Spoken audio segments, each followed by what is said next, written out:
प्रिय दर्शकों, भागवत गीता का यह ज्ञान अमृत से भरा हुआ है।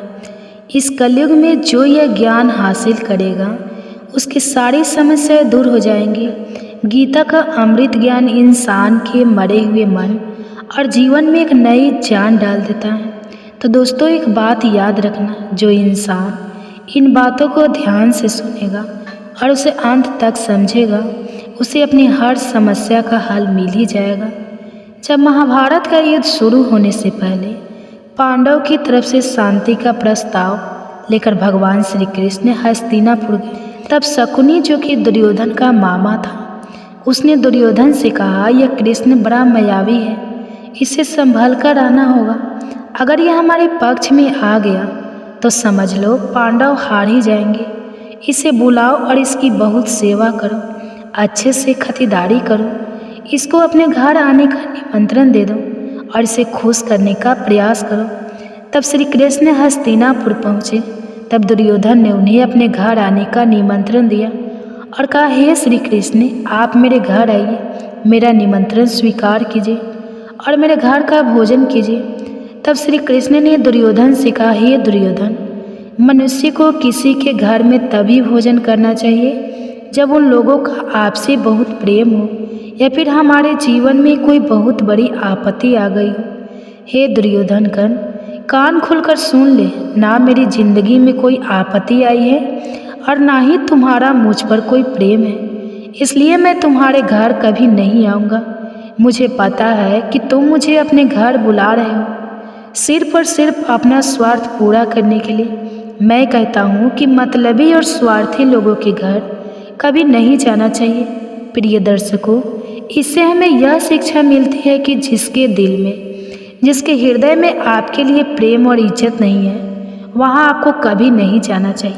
आपको सिर्फ उसी जगह जाना चाहिए जहाँ आपकी कदर होती हो, आपको इज्जत मिलती हो और जहाँ आपको बहुत सारा प्रेम मिलता हो। श्रीमद् भागवत गीता का ज्ञान पूरी इंसानियत के लिए है। यह आत्माओं को परमात्मा के बारे में, उसकी सृष्टि के बारे में और सबसे अहम उन कायदों के बारे में समझाती है जिनकी आत्मा को मनुष्य के रूप में हर हाल में पालन करना होगा। इन्हीं कायदों की रक्षा करनी होगी और इन्हीं की बुनियाद पर आत्मा को शरीर त्यागने के बाद परखा जाएगा। इस परीक्षा में पास होने पर आत्मा को हमेशा के लिए जन्म और मृत्यु के चक्र से मुक्ति मिलेगी। जो इंसान सच्चे दिल से श्रीमद् भागवत गीता के ज्ञान को सुनता है, उसका जीवन सफल हो जाता है और उसका कल्याण हो जाता है। इतनी पवित्र है यह श्रीमद् भागवत गीता।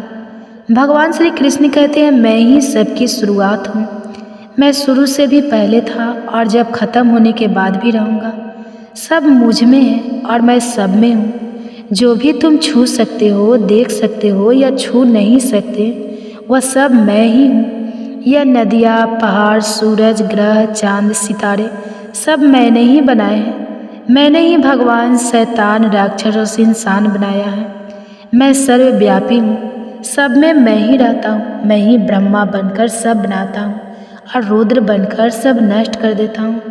भगवत गीता कहती है कि इस सबसे बड़ी परीक्षा के लिए परमात्मा ने प्रकृति का निर्माण 5 तत्वों हवा, अग्नि, जल, पृथ्वी और आकाश से किया, जिन्हें हम छूकर, सुनकर और देखकर समझ सकते हैं, परंतु खुद परमात्मा इन 5 इंद्रियों की समझ से परे है।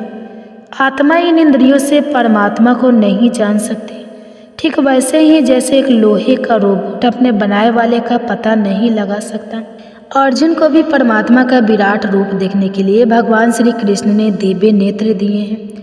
भागवत गीता यह भी समझाती है कि आत्मा अजन्मी है, इसे कोई मार नहीं सकता, कोई जला नहीं सकता, कोई डुबा नहीं सकता और कोई काट नहीं सकता।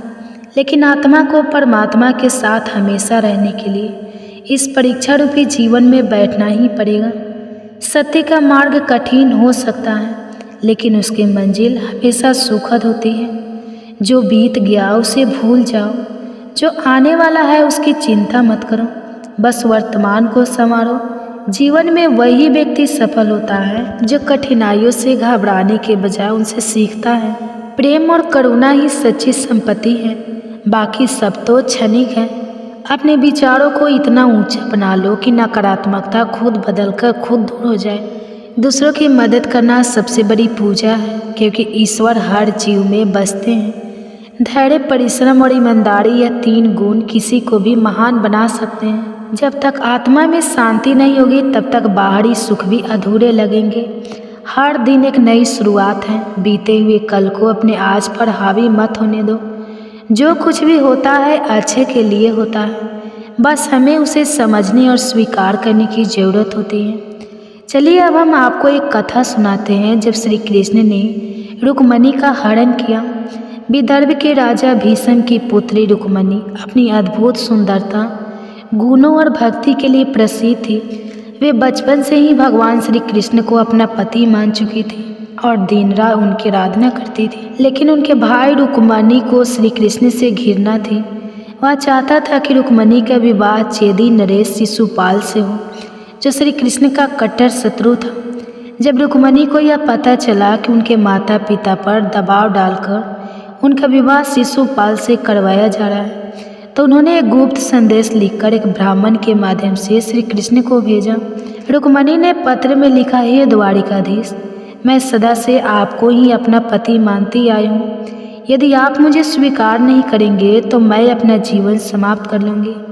कल मेरा विवाह शिशुपाल से होने वाला है।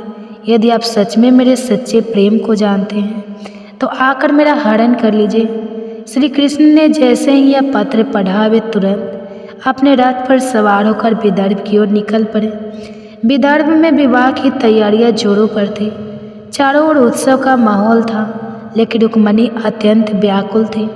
शास्त्रों के अनुसार विवाह से पहले वधू गौरी माता पार्वती की पूजा करने जाती है।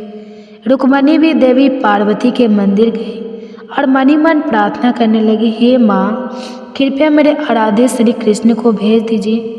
इसी समय श्री कृष्ण अपने रथ पर वहां आ पहुँचे। जैसे ही रुक्मणी ने श्री कृष्ण को देखा, उनकी आंखें खुशी से भर आई। श्री कृष्ण ने बिना एक क्षण गवाए रुक्मणी का हाथ पकड़ा और उन्होंने अपने रथ पर बैठा लिया।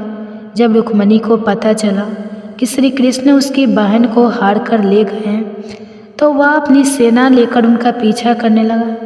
एक भयंकर युद्ध हुआ जिसमें श्री कृष्ण ने रुक्मणी को पराजित कर दिया।